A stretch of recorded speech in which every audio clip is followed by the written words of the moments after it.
Hello, my name is Stacy and I'm going to be demonstrating how to do a neurological assessment. I would do my general principles and safety practices. I would identify my patient using 2 identifiers, and now I would go greet my patient.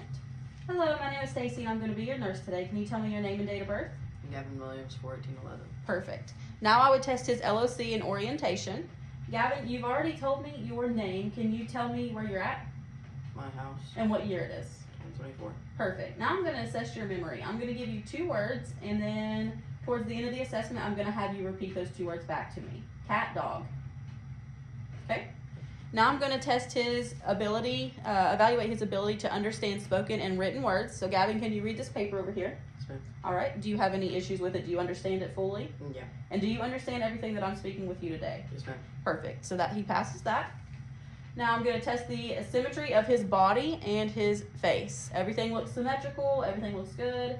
So now I would do his Glasgow Coma scale. He spontaneously opens his eyes when I enter the room, so he gets a 4. He's oriented, he gets a 5, and then he obeys commands, he gets a 6 for a perfect score of 15. So everything looks good there. Gavin, can you smell this marker? Yes, ma'am. Pass the smell test. I've tested his visual acuity, so now I'm going to test his pupil constriction. Perfect. And I would also test the 6 cardinal positions of gaze. Gavin, can you smile for me? Perfect. Frown. Wrinkle your forehead. Puff your cheeks. Stick out your tongue. Okay, perfect. Now I'm going to palpate your jaws. Now at this time I would normally check his gag reflex, but for this video we're going to skip it. Okay, can you feel when I'm pinching up your skin and your extremities? Yes, ma'am. Okay, perfect. Now I'm going to whisper 2 words to you and I just want you to repeat them back to me. Yellow, blue. Perfect. Now can you stand up? Put your legs together and your arms down to your side. Okay, close your eyes.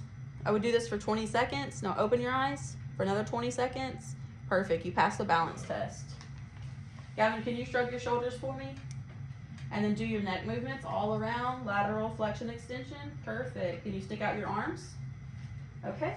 I'm going to have him rotate your palms.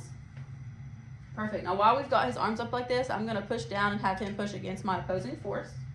I would do that on all extremities. All right, Gavin, now let's go back real quick to the memory test. Can you remember the 2 words that I told you? Cat and dog. Perfect. So we passed the memory test. Okay. I would check all of his skin for any skin breakdown or edema. I would check his pulses for quality, rate, amplitude, rhythm. And can you move your hip to the side? Perfect. Back in. This one. Perfect. So I just tested abduction and adduction of his hips. I would have him walk back and forth to the door and back to check his gait. He walked in here. Everything looked good when he did. I would check for any edema or any issues with his skin. And then I would document, report, and record.